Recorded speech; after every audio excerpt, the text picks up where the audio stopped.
travailler ou gagner un salaire n'est plus l'ultime rempart contre la précarité financière. Bienvenue dans un nouvel épisode du podcast « La précarité financière n'est pas juste perdre son job ». Je suis Ingrid Francisque, la voix derrière Afro Budgeting Girl.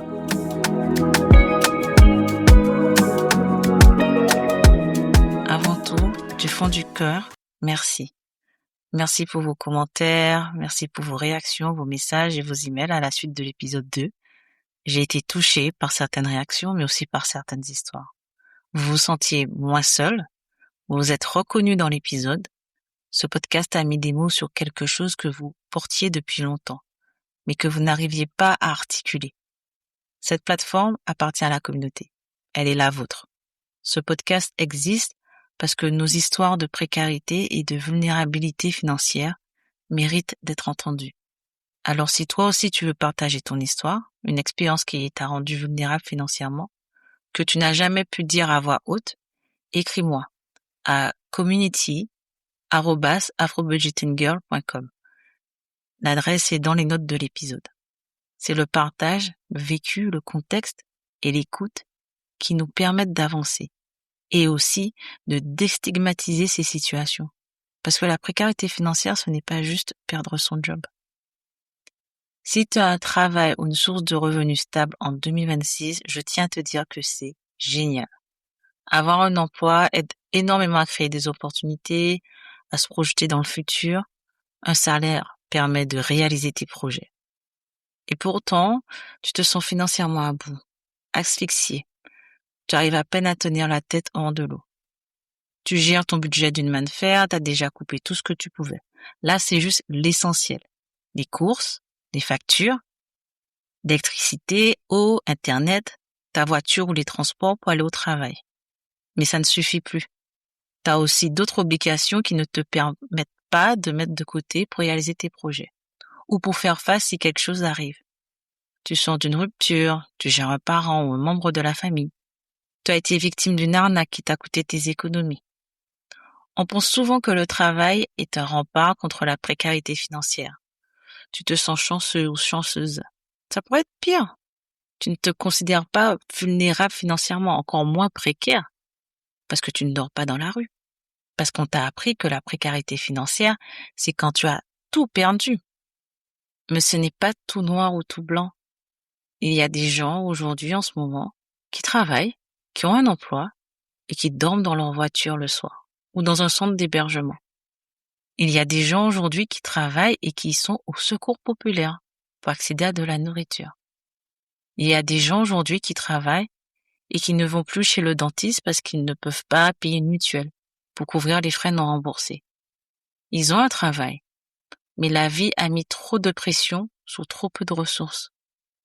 Et je suis sûre que vous connaissez des gens autour de vous qui travaillent et qui doivent prendre des décisions radicales. Parce que la précarité financière n'est pas seulement perdre son job. Il n'y a aucune honte à avoir. Ces personnes ne devraient pas se sentir isolées, honteuses ou stigmatisées. Il y a un message que j'ai reçu à la suite de l'épisode 2 qui m'a vraiment marqué. Je le cite. « J'ai l'impression de travailler juste pour que mon salaire m'aide à gérer les défis financiers que je rencontre dans la vie. À quel moment ça s'arrête ?» Je veux vraiment qu'on analyse ensemble la définition de la vulnérabilité financière, mais aussi celle de la précarité financière. Dans l'épisode 2, j'ai fait le parallèle entre ces chocs financiers que j'ai connus et une attaque d'orque. L'orque est un animal très intelligent, calculateur, qui peut peser jusqu'à 7 tonnes, qui chasse en bande de temps en temps et qui est très observateur. Et j'ai fait l'analogie entre moi qui marche sur la plage, mon cheminement financier, et l'attaque de l'orque.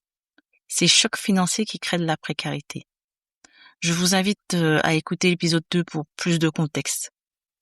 Alors, quelle est la différence entre la vulnérabilité et la précarité financière?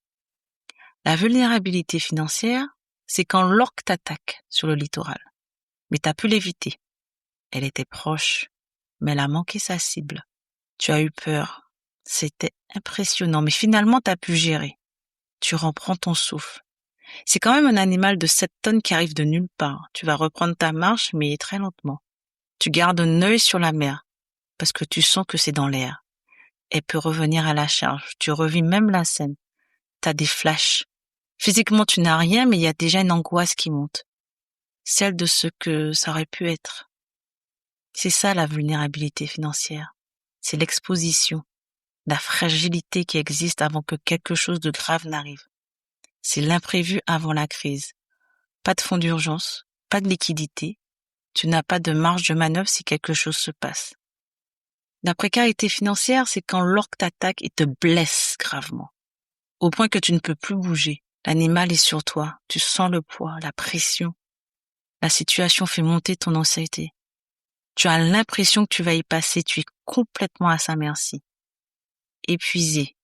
Mais tu dois partir, tu dois fuir. Tu vas traîner, tu vas t'éloigner, mais ça prendra du temps. Parce que tu dois garder un œil constant sur l'orque. Ta survie en dépend. Tu es touché. Tu constates tes blessures après coup. Tu réalises l'étendue des dégâts bien après. Le traumatisme est physique et aussi mental. Ça prendra du temps, mais tu ne sais pas combien de temps. C'est ça la précarité financière. C'est quand l'imprévu ou la vie arrive et met à mal ta vie. Quand tout bascule.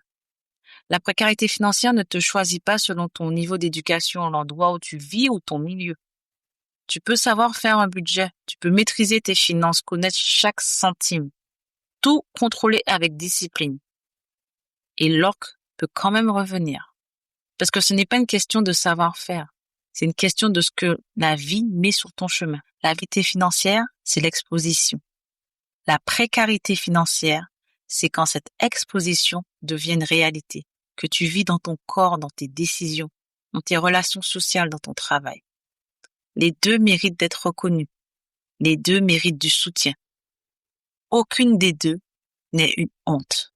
Il y a des études et des statistiques qui ont été menées sur la vulnérabilité financière au Royaume-Uni notamment. J'en ai parlé dans mon article de blog, La vulnérabilité financière. Je vous invite à le redécouvrir. La version audio est aussi disponible. Je mets la référence dans les notes de cet épisode. Mais aujourd'hui, je veux juste te poser une question simple. Regarde autour de toi.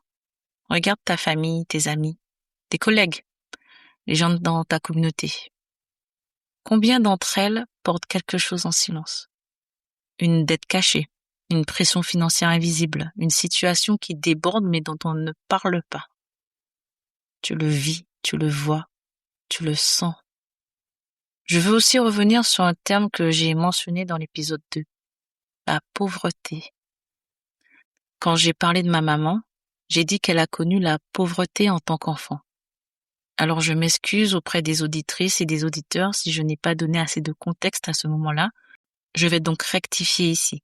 La définition de la pauvreté dépend entièrement de l'endroit où on vit. Elle est définie par des critères bien spécifiques selon le pays. Et ces critères évoluent avec les années. Ce qui était considéré comme pauvreté en Guadeloupe, par exemple à l'époque de ma mère, ne ressemble pas à la pauvreté qu'on retrouve par exemple au Mexique, ou au Royaume-Uni, aux Comores, par exemple. La pauvreté que ma maman a connue n'est pas la même que celle que certaines personnes vivent à l'heure actuelle. Ma mère a grandi dans des conditions précaires pour l'époque. J'espère qu'elle aura l'occasion de partager son histoire sur ce podcast. Et ça, combiné aux problèmes constants avec mon père, ça a façonné ma façon de voir l'argent, ma façon de le gérer, mon angoisse vis-à-vis de l'argent, ma façon d'avoir peur de le perdre. C'est dans mon ADN maintenant. J'essaie de faire différemment avec mes enfants, parce que la situation de ma maman et la mienne ne sont pas les mêmes.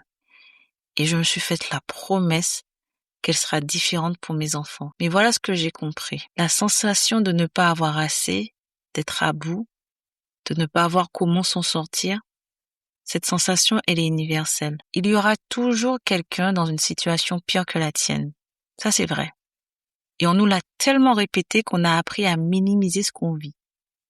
Je suis chanceux, j'ai un travail, j'ai la santé, ça va aller, il y a pire comme situation. Mais ce que tu traverses est légitime. Tes émotions, ta peur, ton anxiété, tout ça est réel. Le contexte est différent partout dans le monde, mais le ressenti, lui, est partout le même. Et la précarité financière n'est pas seulement perdre son job, peu importe le pays où tu vis, peu importe d'où tu viens. À quoi ça ressemble vraiment la précarité financière? Concrètement, comment on la définit? On pense toujours au grand drame, la maladie grave, le licenciement brutal, le deuil. Ces réalités existent et on les abordera dans ce podcast. Mais la précarité financière n'attend pas les grands drames. Elle se glisse dans le quotidien. Ta voiture tombe en panne. T'en as besoin pour aller travailler. T'as tout calculé, tout maîtrisé. Et là, t'as aucune marge de manœuvre. Tu ne peux pas payer la réparation sans t'endetter. Et pourtant, tu travailles. Tu as un salaire. Ou alors, t'as des investissements. Une maison que tu loues, des actions. Sur le papier, t'as du patrimoine. Puis ton chauffe-eau lâche. Tu réalises que tu n'as pas de liquidité, pas de fonds d'urgence, pas de cash disponible. Tu es riche sur le papier et complètement coincé dans la réalité. Le patrimoine et les liquidités ne sont pas alignés. Le budget n'est pas équilibré. C'est ça aussi la précarité financière. Elle ressemble à quelqu'un qui utilise le crédit pour les dépenses du quotidien, les courses, les transports, les médicaments, et qui ne voit pas comment sortir de ce cercle. Elle ressemble à quelqu'un qui a un bon salaire mais qui est coincé. Loyer trop cher, dette à rembourser, famille à soutenir, zéro marge de manœuvre. Elle ressemble à un parent qui a tout quitté pour prendre soin de son enfant en situation de handicap. Les allocations ne sont pas suffisantes, il n'y a pas de place dans un centre adapté, et la vie chère en plus la plombe. Au-delà de tout ça, des opportunités de carrière que ce parent n'aura pas, le filet de sécurité qu'elle ne pourra pas constituer, ou dans lequel on pioche dangereusement. Pas de famille, pas de personne de confiance pour aider avec la garde. Elle ressemble au deuil. Parce qu'on ne parle jamais du coût financier de perdre quelqu'un, les billets d'avion, les funérailles, les semaines sans travailler et parfois l'argent qu'on hérite ou qu'on n'hérite pas, qui fracture des familles entières en silence. Elle ressemble à travailler, vraiment travailler, et dormir quand même dans sa voiture parce que les loyers ont explosé, parce qu'on te demande 3 mois de loyer en garantie, t'as pas de garant, tu n'as pas la somme. T'as le salaire, mais tu as besoin de temps pour constituer ces 3 mois. Et peut-être que toi, t'en es pas là. Peut-être que tu as le salaire. Peut-être que tu as même un toit. Mais tu te sens dépassé par autre chose. Tu ne sais pas où commencer. Comment faire un budget quand tout déborde? Dans quel ordre rembourser ses dettes? Comment constituer une épargne quand il ne reste plus rien à la fin du mois? Tu ne sais pas quelles devraient être tes priorités. Et ce sentiment d'être perdu face à tout ça, c'est aussi de la précarité financière. Tout ça, c'est de la précarité financière. Et si tu t'es reconnu dans l'un de ces visages, je veux que tu l'entendes clairement. Tu n'es pas seul. Tu n'as pas échoué. Ce n'est pas ta faute. Parce que la précarité financière, ce n'est pas juste perdre son job. Alors maintenant, je te pose la question. Parmi toutes ces situations, qu'est-ce qui te parle? Est-ce que c'est concret? Est-ce que tu commences à comprendre le concept? Est-ce que finalement tu arrives à mettre des mots sur ce que tu vis ou sur ce dont tu es témoin autour de toi? Dans ce podcast, on va parler de toutes ces situations qui créent la précarité financière pour te permettre d'identifier ces défis, de te préparer, de les affronter, d'en sortir et aussi pour te soutenir. Si tu t'es reconnu dans l'une de ces situations ou si tu commences seulement à mettre des mots sur ce que tu vis, je veux te dire quelque chose. Avant de chercher la solution budgétaire, avant de chercher le bon tableau, le bon outil, il y a une étape qu'on saute presque toujours. C'est de comprendre sa propre relation à l'argent. Comment l'argent te fait sentir? Est-ce qu'il t'angoisse? Est-ce que tu évites d'y penser? Est-ce que tu dépenses pour gérer le stress? Est-ce que tu bloques complètement face aux chiffres? C'est pour ça que j'ai créé le guide pratique des 200 questions pour débloquer ta liberté financière. Un des piliers de ce guide, c'est exactement ça, comprendre ta relation à l'argent. Comment l'argent te fait sentir? Parce qu'avant de construire un budget, avant de définir un objectif, il faut comprendre avec quoi on travaille. Et ce avec quoi on travaille, et c'est nous-mêmes, notre histoire, nos peurs, nos schémas.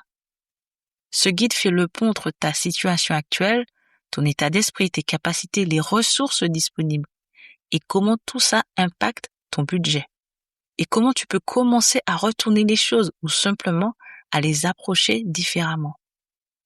Et sur mon blog afrobudgetinggirl.com, tu trouveras des articles avec des solutions concrètes, ancrées avec des problèmes réels, des situations que tu reconnais, des situations comme celles qu'on vient de nommer ensemble et des pistes pour avancer.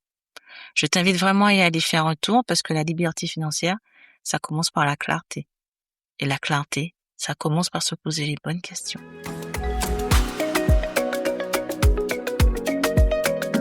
Merci beaucoup d'avoir écouté jusqu'ici. Si cet épisode t'a parlé, abonne-toi au podcast La précarité financière n'est pas juste perdre son job. Tu le retrouves sur Spotify, Apple Podcasts, Amazon ou YouTube.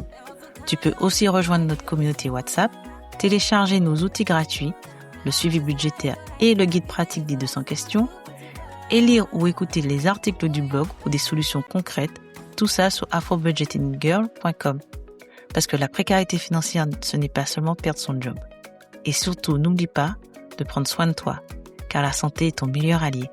Je suis Ingrid Francisque, la voix derrière Afro Budgeting Girl, et je te retrouve au prochain épisode.